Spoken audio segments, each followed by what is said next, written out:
sat and watched the thing about Trump, which I don't even know what's going on with that stuff. It's it's so incoherent. It's almost intolerable, archaic, irrational.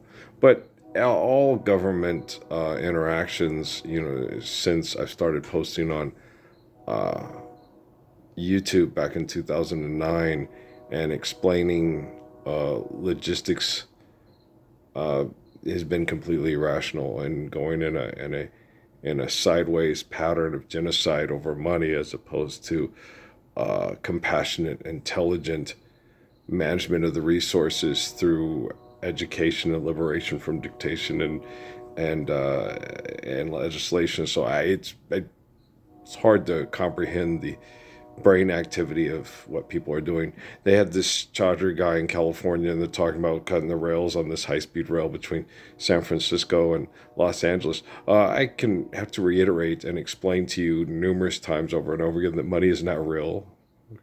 King Solomon, share, care, give in accordance to need, built to last. Okay. If you have, okay, you have archaic things you're using for transportation. You dismantle those and use the resources from that to build the new transportation. The best high-speed rail, and I do advocate that a high-speed rail is probably the most intelligent form of mass transportation to provide necessities to transition people to a localized market as opposed to a global market. And what you would do, though, like the subways in New York, you would have them in an underground system so they will not be affected by weather. They will not be affected by things getting in the way of the track. So you'd need to build a tube that could be contained. And in that tube, you could even have places where you could pressurize it to make the rail move even safer and faster. Okay, it could be electromagnetic. Okay, and it wouldn't be affected by outside influences like forces and weather and would not affect the ecosystem, the butterfly effects, and the precious, beautiful, delicate ecosystem in many ways at its fullest points. You're talking about your bees and your butterflies and stuff.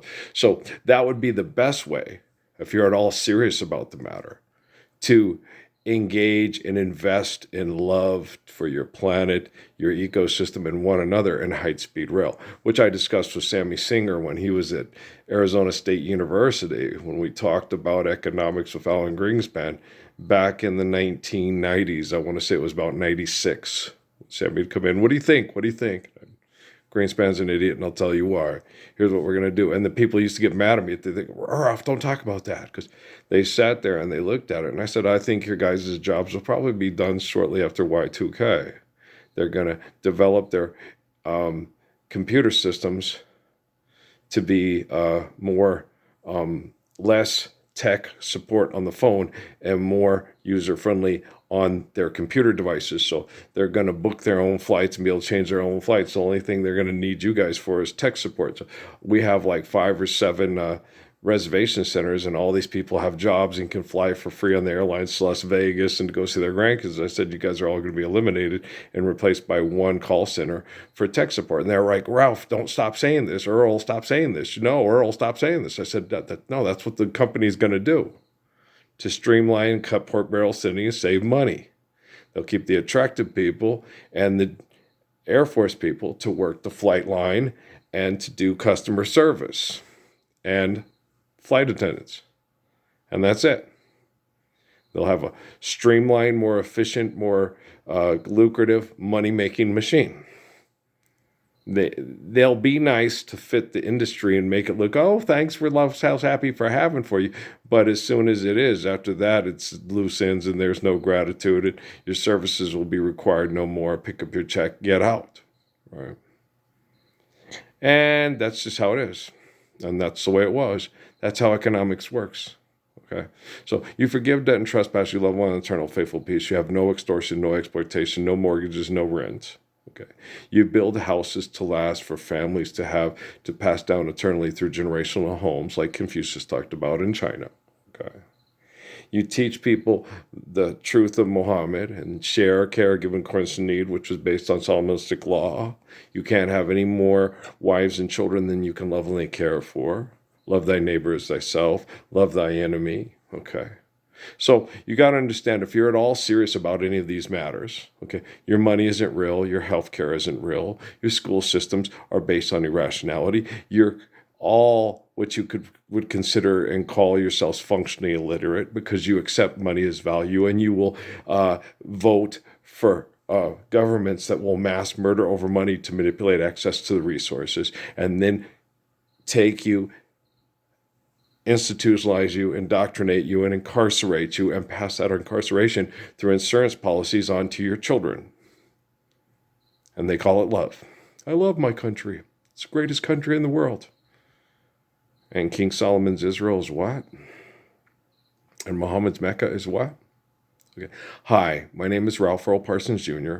I'm the son of Ralph and Mary discussed in the book of Revelation in the Holy Bible. The reason why most people consider the book of Revelation scary and incoherent is because the people in the 20th and 21st century, when I am born and living, are scary and incoherent.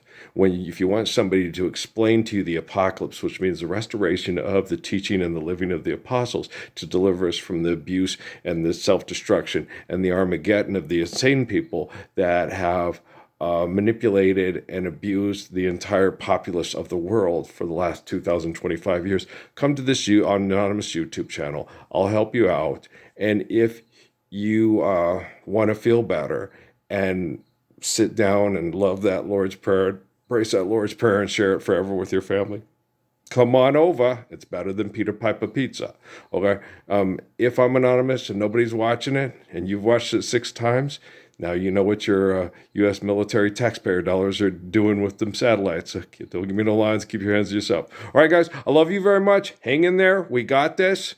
Early bird, okay, is consistent, most consistent, most significant, and I'm not in Billboard magazine, right?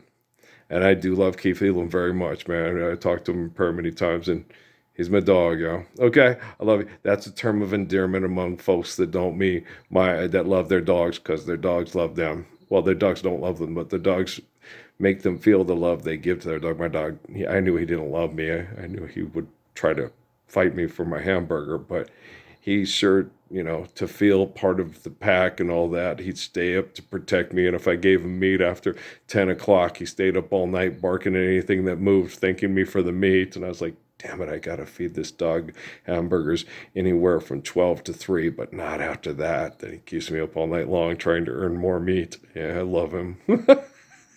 He's a good dog. Yeah. Could be a total pain in my ass. Well, most of you act like dogs and you're a total pain in my ass too.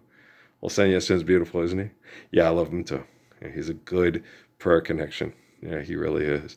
He's a beautiful man. And if you don't know him, that's because you're too busy watching this idiot on TV that's doing genocidal business with the guy you voted into office in a popularity contest. So this is your Dancing with the Stars and your American Idol of the Voice singer that you think the Voice is going to deliver your family from evil because you got enough money to put an extra room on the trailer so you don't have to sleep with Jim's daddy no more.